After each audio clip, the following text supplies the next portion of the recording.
After 5 years of only watching 2 fights, Mayweather and McGregor, Mayweather and Pacquiao. After 5 years of being completely disconnected from boxing. After 5 years of detoxing from the world of boxing. After 5 years of loving and hating boxing. After 5 years of just focusing on other things, here I am, I'm back. And this time I promised one of my subscribers, Mr. DK9, that I would make a comeback. I just didn't know when. So for the past few weeks,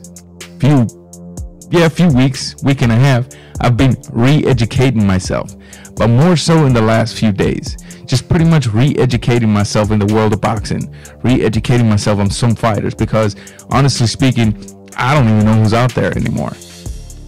Now the boxing knowledge still here. Don't get it twisted, bro. I'll still get into a gym and train whatever fighter you give me.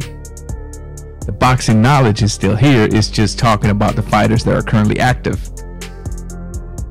So I promised DK9 that I would make a comeback, and here I am. What I'm going to do from now on is pretty much try to look at boxing from the sport point of view and very limited in the business side of it, because that is the side I hate the most. It's the business side.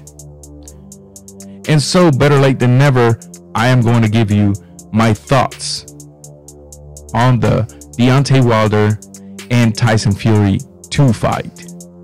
Now, in order to give you this information, I had to re-educate myself on these 2 fighters.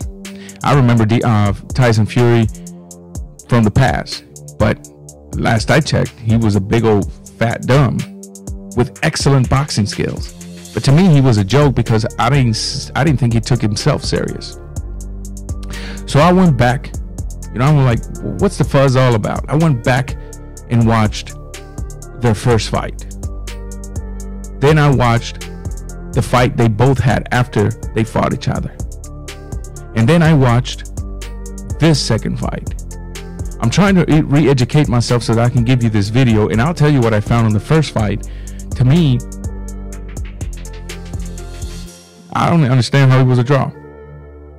That fight should have been won by Fury. It should have been.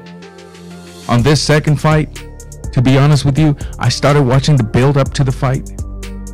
All the video, all the interviews, and I got to tell you one thing. Tyson Fury did exactly what he said he was going to do. And he did it with ease. And to be honest with you, there's talks of a third match. And to be completely honest with you, it's very interesting. And I'll tell you what's interesting about this third match is the fact that although Fury possesses the magical boxing skills, I mean, this man to be 6'9", 270 pounds, he moves like he's a cruiserweight. He's got speed, he's got upper body movement, he's got leg movement. He can snap that jab, right? He's got all that working toward him. To me, Deontay Wilder has never changed since the very first time I seen him fight, Stavern.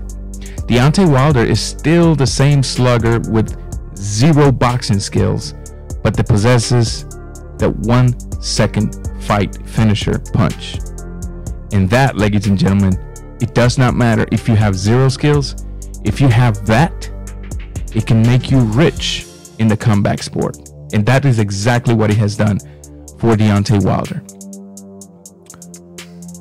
It was very obvious to me that once these two, after watching the first fight, once these two were going to get together again,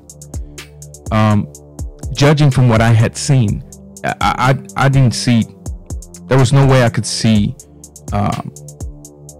Wilder winning. And I'll tell you why. Because when I saw him fight the first time, through watching the videos, I seen that, Tyson Fury was coming off of depression, suicidal thoughts, just basically abandoning his body, excessive drug use, cocaine use. And he fought a bum and came and fought Deontay Wilder. And out of those 12 rounds, Deontay Wilder's won 2 rounds. 2 rounds, the knockdown rounds. He fought in basically not in tuned, semi out of shape Tyson Fury. Couldn't beat him in my eyes. My goodness, I thought the fight was over at the 12 rounds. This man gets up, pushes him back, and wins the remainder of the rounds. So to be honest with you, when I was preparing myself to watch the second fight, I was like, if Tyson Fury comes in shape, and when I seen the videos, the lead up to the fight, the way he was hyping the fight, the interview he had with Andre Ward, when he looked at the camera and said, if Tyson Fury doesn't beat Deontay Wilder, he's a bum. I was like, you know, man, this guy has, Wilder can end your night with a punch, but then again, this man is putting a lot of pressure on himself. Tyson Fury came into the fight, to be honest with you, and completely dominated the fight. You can make an argument for the second round. That's fine. I don't care who you give it to. The way I'm looking at it is that in the past 19 rounds, Deontay Wilder has won 2, maybe 3. That is a fact. And so I understand. I've been keeping up lately with what Deontay's been saying. He said that he lost due to his uniform being so heavy. You know, I'm not going to say anything bad about Deontay because I love these two fighters. These two fighters have brought an excitement to the game that was missing. You know, that the heavyweight division had been lacking this for a long time. And if I would have been Deontay Wilder, I would have kept my mouth shut in this issue. I would have never brought to the public, oh, I lost because my suit weighed 45 pounds. And here's the deal why. Because I saw the post-fight interview in the ring where he says, no excuses. So you say no excuses, but then you publish this horrible excuse, which to me is worse than Pacquiao saying that his shoulder was damaged. He should have never done that. And you know, one thing that I agree with, I listened to Joe Rogan once said that he finally made the decision to never interview a fighter after he had been severely hurt or knocked completely out. And the reason for that is because of this. You got these guys that don't fully understand what they're saying.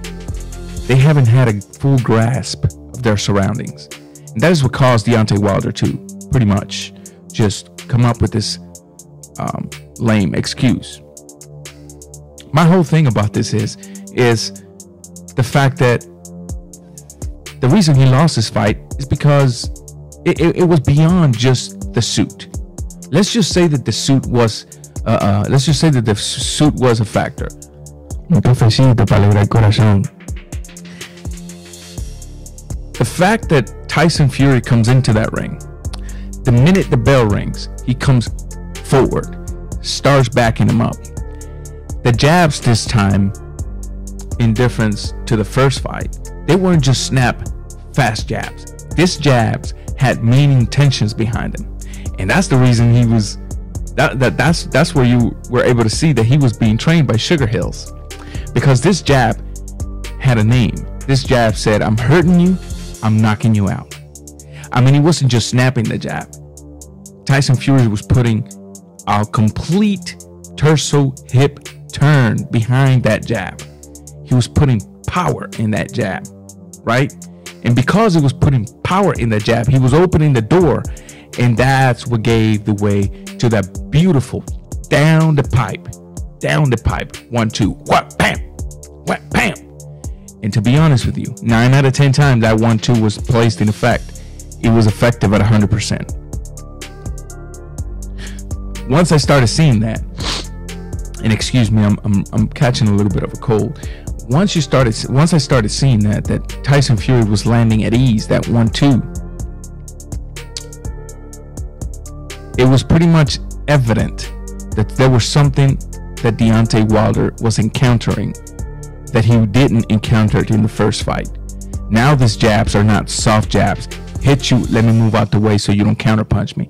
These jabs were like, I'm hitting you, because I want to knock you out. Give me what you got. There's a difference there.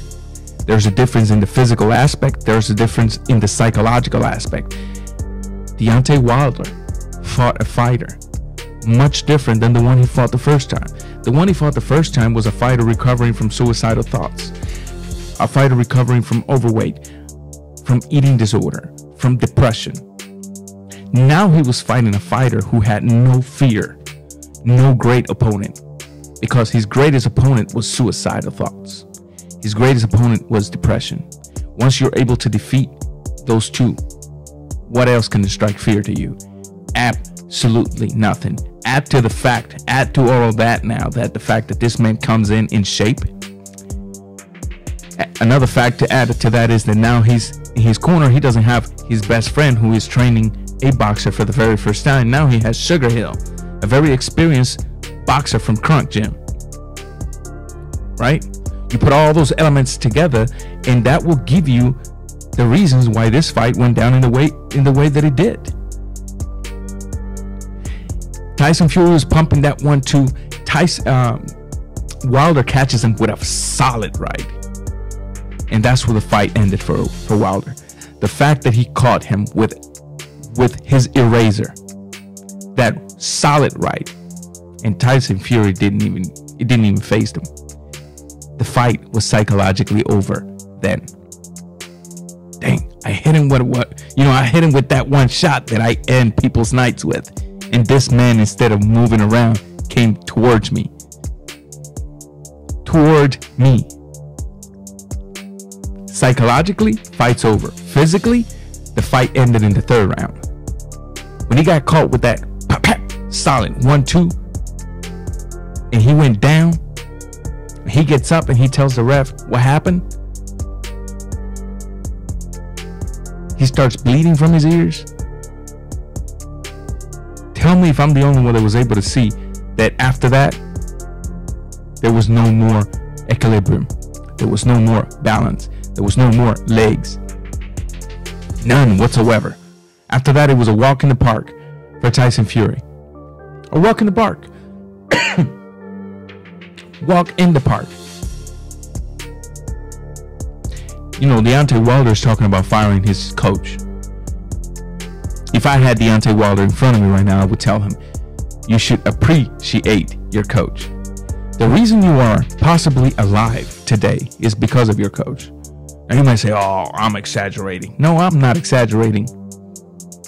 Because unlike you decavs, I have experience in the world of boxing. Unlike you decavs, I've seen fighters get knocked down. That man saved Deontay Wilder's life. With that being said, he shouldn't even be talking about firing this man. It's very eminent. I shouldn't say eminent. It is necessary that Deontay Wilder takes a step back from his pride being hurt and just have a sit-down talk with the coach and say thank you. Thank you. Because let's remember that we have Pichardo Colon in a bid as I don't know if he's still in vegetable state. But Deontay Wilder, I mean, come on, dude. You kept eating those 1-2 to the head. Boom, boom, salad. Just solid shots. Solid shots. Your right temple, your right cheek was swollen. Your ears were cut inside. I ain't never heard of an ear being cut inside from a boxing glove. That's how hard he got hit. That's how hard he got hit.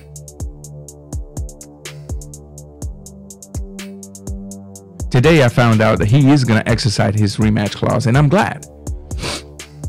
Some of you might be saying, well, there ain't no need for this fight. Well, yes, there is, because although I know for a fact that Tyson Fury possesses the necessary tools to once again defeat Wilder, there's still that element, that one punch effect, that one punch that can change the night. Think about that for a second. Boxing needs this. America needs this, because let me tell you something. All of the heavyweight title belts are in England right now. Forget that bomb, AJ. Forget that bomb. I ain't been liking him from the Olympics, where he got a gift. Okay? He got a gift. He shouldn't even have an Olympic gold medal. I mean, my goodness gracious. These two are just humongous guys that can offer us an exciting match. It doesn't matter if this second fight was one-sided. I enjoyed the hell out of it. I'm telling you, I'm excited for the third fight. Deontay Wilder, if your uniform weighs 45 pounds, make sure you come with nothing. You don't need to excite us with such uniforms. One of the greatest heavyweights of all time was Mike Tyson. Excited everybody by just coming out with a simple white towel over him, black trunks, shoes without socks, no flashiness. This right here. And I am excited. I never thought I would be back doing boxing videos, but I'm telling you right now, I'm very excited. I'm gonna re-educate myself in the boxing world. I'm gonna see who's out there, who are the prospects, who was the top 10, what are the fights coming up. If you all have help that y'all can give me with websites where I can go see upcoming fights, I appreciate that. I really need your help. Hit the thumbs up in this video, notification bell, subscribe if you're just now tuning in for the first time to this channel. Raw Boxing TV is back. I'm gonna be hot on the mic. As I said, I'm gonna try to look at boxing more from the sports side than the business side, because that is the one thing that drove me away for the first time. Tyson Fury Wilder 3. I'm excited for it. I hope you are too. No, Wilder did not lose because of his uniform. Wilder lost because he got outclassed with bad intentions. Because he had no answer to our in-shape Tyson Fury pumping powerful 1-2s down the pipe. Because he never had upper body movements to get away from a jab. Upper body movement to maybe get hit with a jab, but get away from the two coming right behind the jab. He lost because now he was being forced to fight back. He had somebody coming forward instead of him going forward. The bully got bullied. Is Wilder's career over if he loses with Fury one more time? I don't think so. Wilder's going to beat everybody else at the heavyweight division except Fury. Wilder's going to be the number 2 guy till Fury retires. I guarantee you that. So once again, hit that thumbs up button. Help me get at least 500 thumbs up. And I'm excited. And tell your mama, tell your friends, because we're going to be teaching everybody else out here. Till next time, Raw Boxing TV, I'm out.